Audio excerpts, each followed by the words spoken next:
વિજ્ઞાનની અંદર આપણે જે પાઠ છે ને વસ્તુઓના જૂથ બનાવવા એની અંદર આપણે આજે એક નવો મુદ્દો શીખીશું કે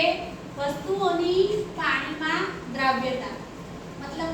કઈ વસ્તુ પાણીમાં નાખીએ અને તરે છે અને કઈ વસ્તુ પાણીમાં નાખીએ અને ડૂબી જાય છે એ આપણે જોઈએ બરાબર તો અહીંયા આપણે જુદી જુદી વસ્તુઓ લીધીશું એ વસ્તુ આપણે જોઈએ ચલો પહેલા આ શું છે પાણી પછી આમાં કેરોસીન પછી આ લબરબ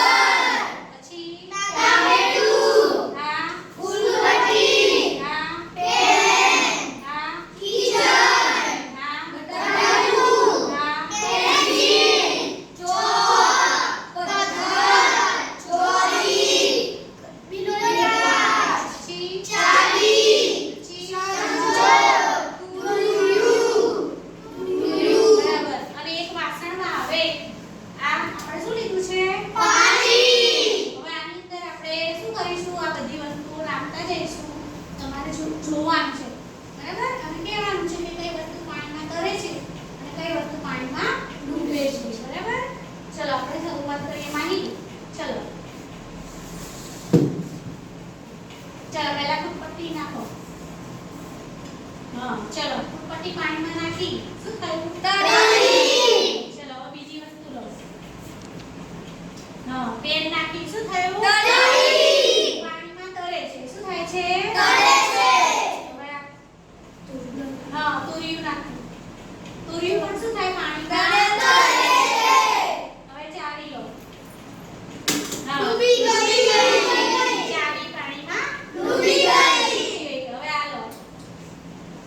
હા તળે છે પાણીમાં તળે છે ચલો વાહ ડૂબી ગયો આમ પ્લાસ્ટિક ના ડૂબે પણ શાના કારણે ડૂબી ગયો એમાં શું હાડનો અંદર હતો ને એ પાણીમાં ડૂબી જાય છે ચલો હવે ચોળી હા તળે છે ચોળી નાખી તો પાણીમાં શું થાય છે તળે છે પથ્થર લાવો માની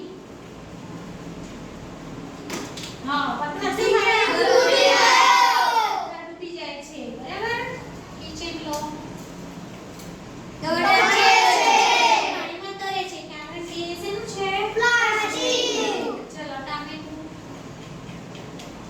ડૂબી ગયું તળે છે પહેલા આપણે નાખ્યું એટલે પાણીમાં ગયું પણ પછી વજનમાં હલકું છે એટલે શું થાય પાણીમાં તળે છે એ અંદર અડી નથી ગયું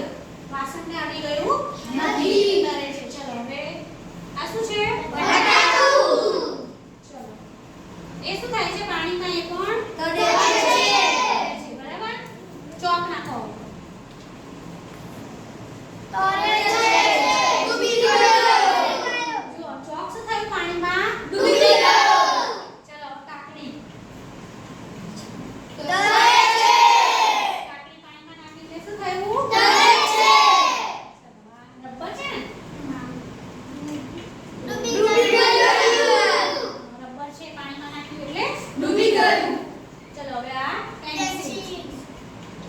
ધવલ શું થયું તળે છે ધવલ હા પેન્સિલ પાણીમાં તરે છે હવે આમાં ભાઈ કેરોસીન છે બરાબર હવે કેરોસીનનું ટપકું નાખો અંદર હવે જોઈએ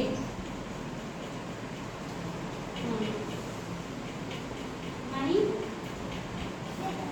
હા બેસ નથી થતું